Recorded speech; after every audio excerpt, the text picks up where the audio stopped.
오늘 새벽에도 예배당과 또 각자의 처소에서 온라인 동영상으로 참여하는 모든 분들에게 주님의 크신 은혜가 함께 하시기를 소원합니다. 오늘은 3일밤 예배가 있는 날입니다.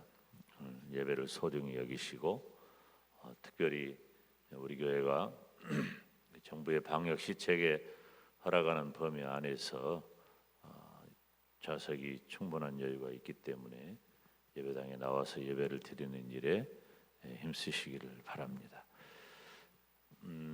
우리가 어제 그제 그리고 3일 동안 이렇게 성령 충만에 대한 그런 말씀을 이어서 살폈는데요. 예수님을 믿는 성도의 삶, 그것은 성령 충만한 그런 삶으로 이어지는 가운데 가장 하이라이트를 제가 복종이라고 하는 단어를 사용을 했어요. 성도들이 복종하는 것. 이 복종이라는 이 단어가 예수님을 믿는 성도들의 가장 이 하이라이트다. 그런데 이 단어는 안 좋아하거든, 사람들이.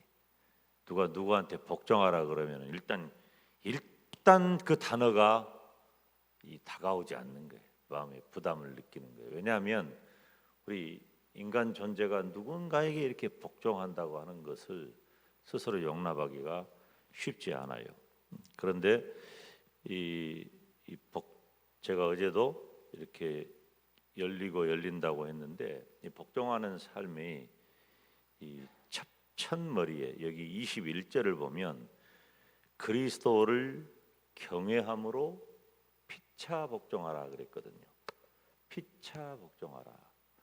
그리스도를 경외함으로. 첫째, 그리스도를 경외함으로.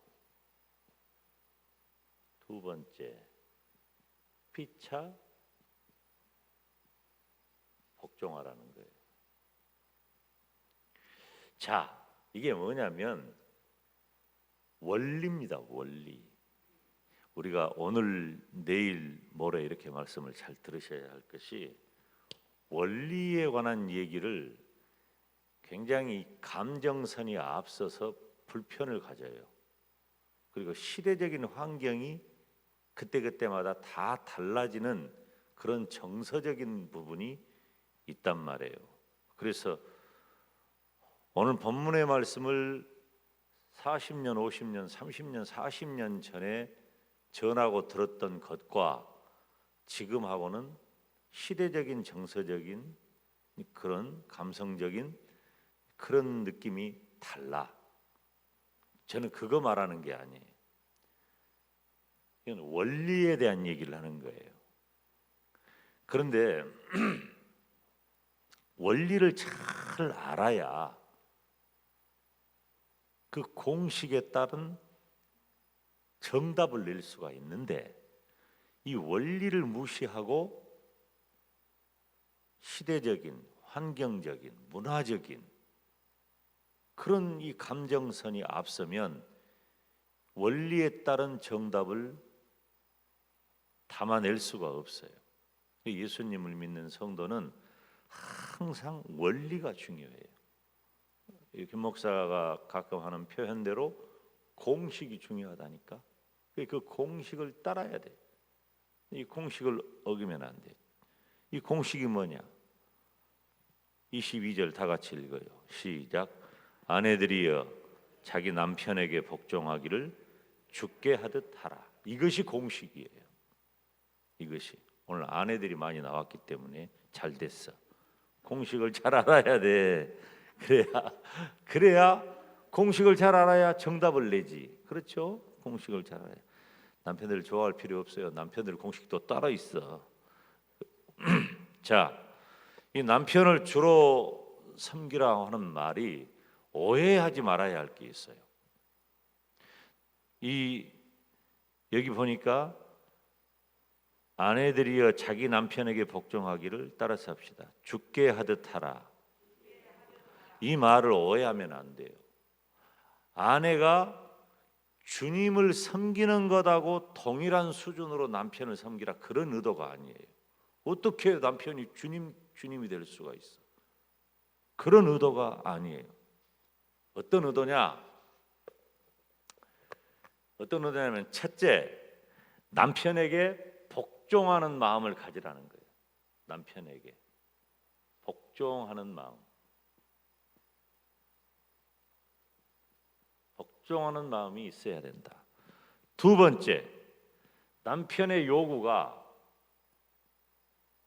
주님을 거역하는 것이 아니라면 순종해라. 순종해라. 그것이 바로 아내가 주님께 순종하는 것이다. 이게 원리예요. 자, 남편이 우리 주님을 거부하는 것, 주님을 거역하는 것이라면 신앙적인 부분에 있어서 순종해야 할까요? 하지 말아야 할까요? 순종하면 안 돼요. 여러분, 어떻게 예수님을 믿는 믿음의 원리하고 남편에 대한 순종하고 바꿀 수 있어요? 바꿀 수 없습니다. 이게 원리예요. 여러분, 아내와 남편의 관계뿐만 아니라 우리 모두가 다 직장 생활을 한다든가 사회 생활을 한다든가 가정 생활을 한다든가 할 때 믿음의 문제가 걸리잖아요. 이건 생명이라도 걸어야 돼요. 왜냐하면 이것은 내 영혼의 구원과 관계된 것이기 때문에 그 어떤 가치하고 비교 대상이 될 수가 없어요. 따질 수 있는 관계가 아니란 말이에요, 이건. 물론 그렇다고 해서 또 이제 이렇게 말을 하면은 나는 생명이라도 걸고 나는 믿어야 되니까 교회 다녀야 되니까 하고 그냥 박차고 일어나 가정이고 뭐고 이런 의도는 또 아니죠. 참 이게 굉장히 어렵고 좀 복잡한 구조를 가진 것이 믿음과 사회, 믿음과 대인 관계예요. 이게 쉬운 게 아니에요. 그냥 무 자르듯이 두부 자르듯이 탁 잘라가지고 이건 이거 저건 저거 이렇게 결정해버릴 수 있는 일들이 아니라는 거죠. 중요한 원리는 아내가 남편에게 순종하도록 부르심을 받은 이유는, 가장 중요한 것은 바로 남편이, 따라서 합시다, 남편이 아내의 머리이기 때문이다. 아내의 머리, 남편이 아내의 머리라고 하는 이 원리가 바로 순종하고 복종하는 데 있는 것입니다. 원리 때문이에요. 마치 이 바울이 계속해서 설명을 하죠. 마치 그리스도께서 교회의 머리됨과 같음이니 그랬어요. 그리스도께서 교회의 머리됨과 같음이니. 그러니까 그리스도께서 교회의 머리인 것처럼 남편이 아내의 머리라는 거예요. 이것을 뭐라고 말한다고? 제가 원리라고 말한다. 원리예요. 원리적인 면이에요. 그런데 아까 제가 말씀드렸잖아요. 우리 인간 세계에서는 어떤 원리를 적용할 때, 믿음의 원리를 적용할 때 인간관계나 사회관계나 이런 모든 상황에서 이런 것들이 다 일그러져요. 그래서 원래의 의도하고는 다른 방향으로 전개될 때가 많다는 말이에요. 남편들이 중요하게 여겨야 할 게 뭐냐면, 남편과 아내들이 중요하게 여겨야 할 게 뭐냐면, 남편이 아내의 머리가 되어서 복종하는 마음을 가지고 남편의 요구에 믿음의 원리를 벗어나지 않는 것이라면 순종해야 된다, 복종해야 된다 하면 그대로만 이해하고 살아가면 되는데, 어떻게 해요? 꼭 열등한 태도를 가져요. 절대 그런 것은 아니란 말이에요. 잊지 말아야 할 것은 우리가 남편에게 순종한다고 해서 아내가 남편보다 열등한 위치에 있지 않다, 그거예요. 이게 굉장히 중요합니다. 그러면 뭔 말이냐? 순종하라고 해놓고 열등하지 않다? 남편이 우월해서 순종하는 게 아니에요. 아내가 열등해서 남편에게 순종하는 게 아니란 말이에요.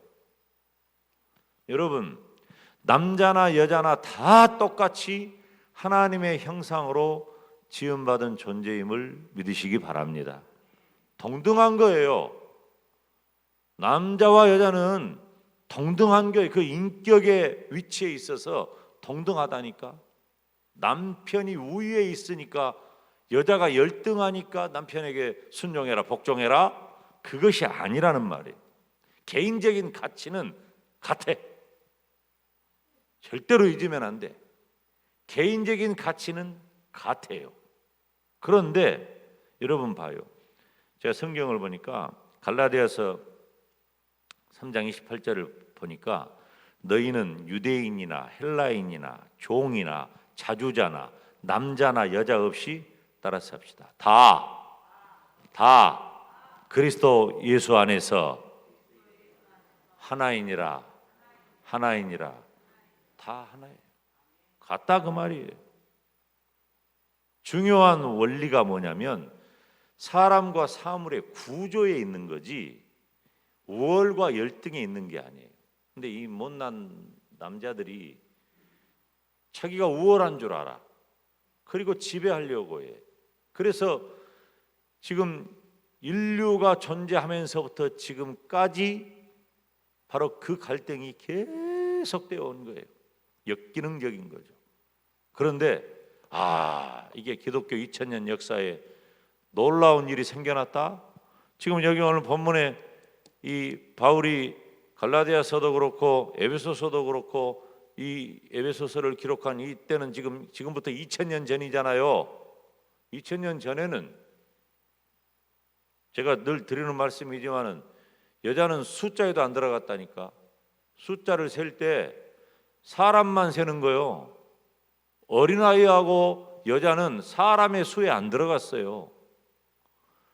그러니까 그런 시대에 바울이 남자와 여자의 동일한 가치를 인정한 복음을 전했다고 하는 것, 더구나 헬라 문화권에, 이것은 어마어마한 일이에요. 그런데 이 일이 2000년 동안 계속됩니다. 남자와 여자의 가치는 동일하다. 이것이 2000년 동안 계속되어 오는데 어디에서 그것이 가능하냐?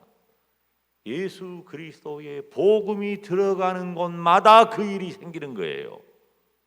예수 그리스도의 복음이 들어가기 전에는 다 남존여비 사상의 근거에서 남자가 우월하고 여자가 열등하다는 그런 구조 속에 살아가요. 그런데 그런 로마 시대에, 헬라 시대에 예수 그리스도의 복음이 들어가 바울이 전하는 것처럼, 자, 지금 이런 정도가 아니라 봐봐봐. 33절에 봐봐요. 그러나 너희도 각각 자기의 아내 사랑하기를 자기같이 하고 아내도 그 남편을 경외하라. 제가 아내의 책임에 대해서 지금 복종하라고 말을 하니까 그것만 여러분들이 지금 따라오고 있는데 아예 33절을 제가 말씀을 드리는 거예요. 남편도 그렇게 하고 여자도 그래. 피차 사랑하는 거예요. 피차. 이 구조가 중요한 사람과 이 사물의 구조에 따른 거예요. 여러분, 하나님께서는 우리가 남자 여자를 떠나서 우리 모두를 다 각자 다른 권위와 복종의 그 위치에 두신 거예요. 어떤 곳에서는 내가 복종하는 위치에 있고 어떤 곳에서는 권위적 위치에 있어요. 이 남자가 집에서는 권위적인 위치를 가지고 있지만 밖에 나가서는 복종하는 위치에 있을 수 있잖아요. 또 여자도 집에서는 남편에게 복종하는 위치에 있다고 말하지만 밖에 나가서 사회에서는 권위적인 위치에 있을 수 있잖아요. 그러니까 어떤 위치에 어떤 상황에 놓여져 있느냐에 따라서 그 사람의 권위적 관계가 달라진다는 거죠. 지금 그 얘기를 하는 거예요. 지금 하나님의 의도는 남편이 아내와의 관계에서 머리가 되는 것이 하나님의 뜻이에요. 지금 이해되시나요? 남편이 아내와의 관계에서 머리가 되는 것이 하나님의 뜻인데 그 남편이 다른 관계에서는 다 머리가 되는 것 아니다 그 말이에요. 아내도 남편과의 관계에서는 남편이 그리스도께서 교회의 머리가 되신 것처럼 나의 머리가 되지만 아내도 다른 관계에서는 머리의 위치가 될 수 있다는 거죠. 동일한, 이건 남성 여성의 문제가 아니라는 거예요. 그러니 아내들이여 남편에게 복종해라 하는 것은 남편의 우월감 때문이 아니라 원리 때문이다. 원리 때문이다. 그래서 남편의 역할에 대해서 지금 계속해서 그 다음에 25절부터 쭉 기록한 다음에 33절에 그러나 너희도 각각 자기 아내 사랑하기를 자기같이 하고 아내도 그 남편을 경외하라 그랬어요. 그러니까 이게 피차 이루어져야 할 일이에요. 경외한다는 것은 두려워한다는 거잖아. 어디서 많이 우리가 듣던 단어죠. 우리가 하나님을 경외한다 라고 쓸 때 사용하는 그 경외함의 단어와 같은 의미예요. 공포가 아니에요. 존경하고 존중하는 것이에요. 이것이 남편과 아내와의 관계의 특징입니다. 아내는 남편을 존경하고 남편을 주로 섬겨야 돼요. 이것이 원리적인 문제예요. 원리, 공식에 관계된 문제예요. 그러니까 쓸데없이 남편이 아내에게 우월감을 가져서도 안 되고 아내 역시 남편에 대하여 피해의식이 있으면 안 돼. 인격에 있어서는 동일해요. 그러나 원리에 있어서, 가정을 이루는 원리에 있어서는 아내들은 남편을 머리에 위치해 두어야 한다. 그래야 이것이 하나님이 우리 가정에게 주신 질서라고 하는 거예요. 근데 절대 남편들은 여기서 못난 짓을 하면 안 돼요. 내가 우월감을 가지고 아내를 열등한 존재로 대하는 것은 이건 하나님이 원하시는 질서가 아니에요. 하나님이 원하시는 질서는 원리적으로 머리에 있지만 아내는 존경하고 존중하지만 제가 그래서 33절을 미리 말씀을 드리잖아요. 아내도 그 남편을 경외해야 되는 건데 제가 내일 다시 말씀을 남편에 대한 얘기하면서 하겠지만은 33절에 그러나 너희도 각각 자기의 아내 사랑하기를 자기같이 해라. 자기같이 해라. 이게 전제된 거예요. 그러니까 오늘은 지금 아내 얘기만 하니까 아내가 남편에게 복종해야 된다 이런 부분에만 우리들이 마음에 중심을 두지 말고 원리적인 면에서 이렇다. 그러나 인격적인 면에 있어서는 동일하다. 오늘 이 말씀을 여러분이 묵상하시면서 우리 가정의 평화와 우리 가정이 어떻게 하나님의 뜻을 이루어 가야 할 것인가, 아내를 사랑하고 남편을 존중하는 오늘 하루가 되시기를 주님의 이름으로 축원합니다.